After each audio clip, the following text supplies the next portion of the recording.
Hello Cupbearer, Medical Esthetician Len here at ngayon po ang nakikita nyo sa video ay nag-aalis ulit ako ng warts doon sa periorbital eyelid o area ng ating pasyente. Because ito pong patient na to nung nakaraang medical mission talaga pong tinanggihan ko siya because of the considering factors na maaaring makaapekto doon sa pag-aalis ng warts sa kanya at the same time sa kalusugan niya. So ngayon po, birthday ko, January 17, 2026, nasa isang medical mission po tayo at nakikita po ninyo na hindi ako naka-gloves during the time na nagtatanggal ng warts dahil madulas po yung gloves, no? So para doon sa accuracy ay inalis ko po yung aking gloves at tissue po yung ginamit ko na pang-connect doon sa skin ng ating pasyente. So nakikita po ninyo ang laki po niyang warts na tinatanggal ko dahil yan po ay nakakaapekto na doon sa vision ng ating patient. At the same time, doon sa kanyang physical appearance. So talagang pag nakita niyo po kasi siya,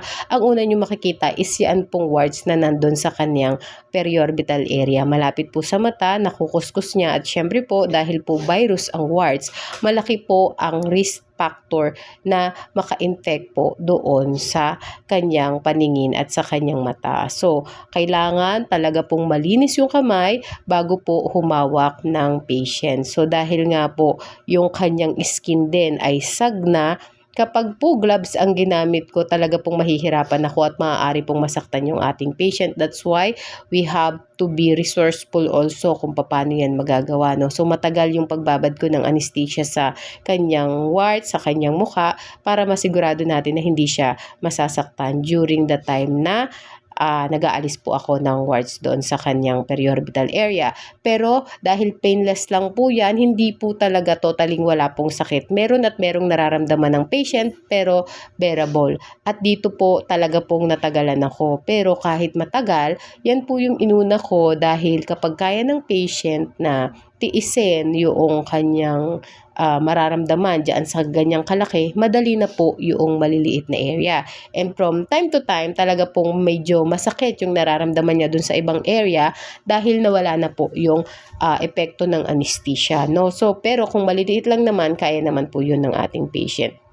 Bukod doon, ito pong pagtatanggal ng warts sa kanyang mata ay talaga pong naging malaking tulong. Sinabi ko din sa kanya dyan kung ano yung mga possible na magiging epekto ng pagtatanggal sa kanya ng warts. Pero glory to God, dahil talaga pong hindi po namaga yung kanyang mata. So, ine-expect ko dahil po doon sa considering factor na siya po ay medyo may edad na, talaga pong mamamaga yung pag-swell ng kanyang mata, pero hindi po talaga nag-swell ng kagaya ng iniisip ko doon sa kanyang edad. Ano? So, ano yung mga considering factor na kailangan natin na i-consider kapag ang patient natin ay matanda na? Personally, ang mga considering factor na pinahahalagahan ko is yung bang pasyente ko, whether bata, middle age, or matanda, ano yung kanilang medical underlying condition. Kapag po keloid former, kapag po hypertensive, kapag po sila po ay may sakit sa puso, may mga pacemaker, at yung pong mga matataas po yung kanilang blood sugar, no, hindi po talaga sila po pwede. Pwede naman, pero tinitignan ko yung kanilang present skin condition, at the same time, yung kanilang mga, ano yung kalagayan ng physical nila. Baka naman po puyat, hindi po talaga po pwede, no? So, yun po yung mga considering factor ko. Madaling mag-alis ng skin lesion kung ang mag-aalis sa inyo is well-educated and knowledgeable when it comes doon sa skin. So, ako po, pinag-aralan ko to, minaster ko to, at also, nakita po ninyo sa ating mga naunang video na meron na po akong mga tinitraining para po, pag meron tayong mga mission, whether it's sa mga medical mission, sa school, ay meron po tayong manpower. At ito naman pong mga kasamahan ko, talaga naman pong sila ay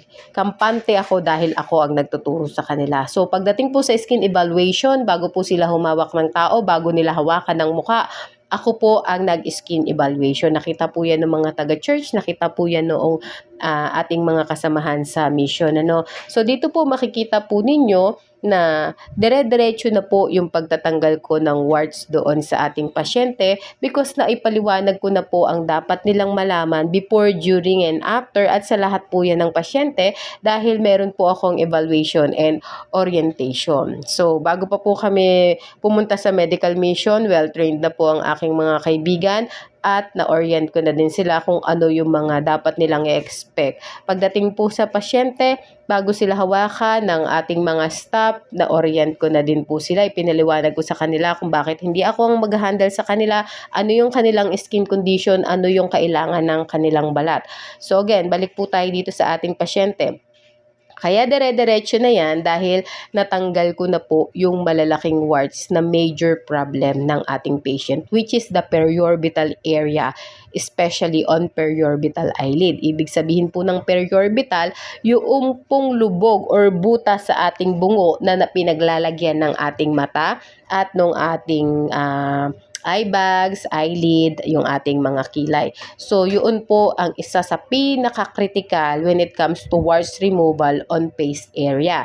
Dahil magkamali lang ng galaw, ay pwede pong makabulag ng pasyente. Nakikita po ninyo na ang gamit ko ay needle. Kahit po yung isang klase ng needle ang gamitin ko, is still needle pa rin yan. Meron pong considering factor na meron pong pasyente na talagang magalaw sila.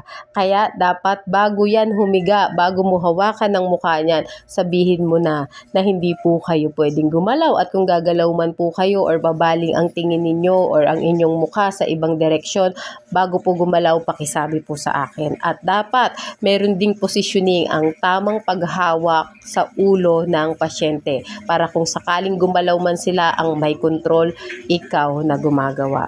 So palagi po sa akin, yung iba sinasabi ko hindi po ako masungit pero kailangan ko po itong gawin, kailangan kong maging strict dahil ito po ay para sa kalusugan po ninyo. Okay? Safety first po ng pasyente ang top priority ko. I'm not looking for money because alam ni Lord na kahit walang bayad dyan, kaya kong gawin yan. Pero ang pinakamahalaga sa akin, mapakita ko yung pag-ibig, yung pagmamahal, yung pagpapala ng Diyos sa buhay ko at maging daluyan din po kami ng pagpapala at para yan po sa glory ni Lord at kay Lord lamang po. So kita po ninyo, dire-diretso na tayo dahil nga po yung mga malalaking area, yung mga major problem ay na-address na po natin. At during the time na sila po ay ginagawa ko pa rin, pinapaliwanag ko sa kanila at natutuwa ako dahil yung mga kasamahan ko po ay kaya na rin po nilang ipaliwanag doon sa kanilang mga patient kung ano yung benefits ng ginagawa sa kanilang cavitation and RF. At the same time, the laser treatment. So, continuous na nakikinig sila sa akin, continuous na nagkakaroon sila ng idea, ng knowledge, at nai-apply na din po nila yon, and that's wisdom from the Lord. So, dito sinasabi ko kay mother na ito po yung kailangan ninyong i-expect. Ito yung mga pwede at hindi nyo pwedeng gawin. Ito yung mga bawal o dapat iwasang pagkain para maiwasan po natin yung allergies because nag-create tayo ng wound doon sa skin ng patient. Lagi nilang tanong, pwede ba akong maligo mamaya? Pag po nag-create ako ng wound sa patient, lagi ko pong sinasabi 24 to 48 hours na hindi po talaga maliligo or magbabasa. At the same time, yung soap po nila converted po into organic soap.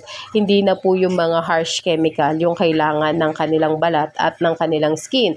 So dahil nag-skin detox nga po tayo ng mga warts doon sa balat ng ating pasyente, through warts removal procedure, kailangan po sabayan na po natin yan ng skin detox ng paglilinis. Yun po talaga yung pinaka maganda. So depende kung gaano kalalaki yung wound at kalalim yung wound na create ko doon sa skin ng pasyente base sa kanilang skin lesion. Doon ako nagbabase kung ilang araw or ilang oras na hindi po sila pwedeng maghilamos o magbasa ng kanilang mukha. So kay nanay 24 hours. Kaya sure ako na alam niya na yung kanyang gagawin. At the same time, alam din po ng lahat ng patient ko na one chat or one call away lang ako. Pwede po kayo mag-message sa akin. Ako po ay home service at yung mga nakikita po ninyo sa aking page at Facebook, yan po ay ako mismo yung gumawa. So, real patient, real result.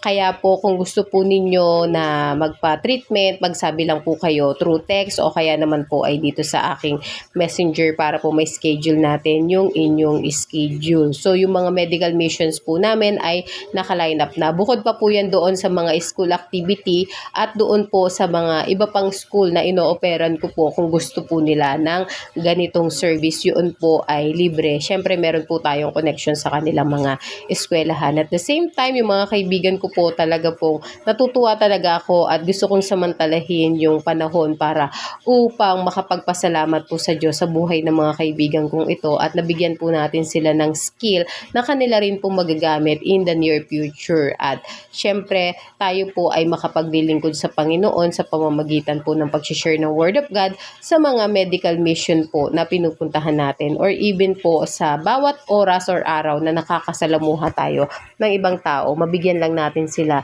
ng paalala na ang Diyos ay nagmamahal at patuloy na nagmamahal. Yun lamang po, and like, share our video. God bless everyone!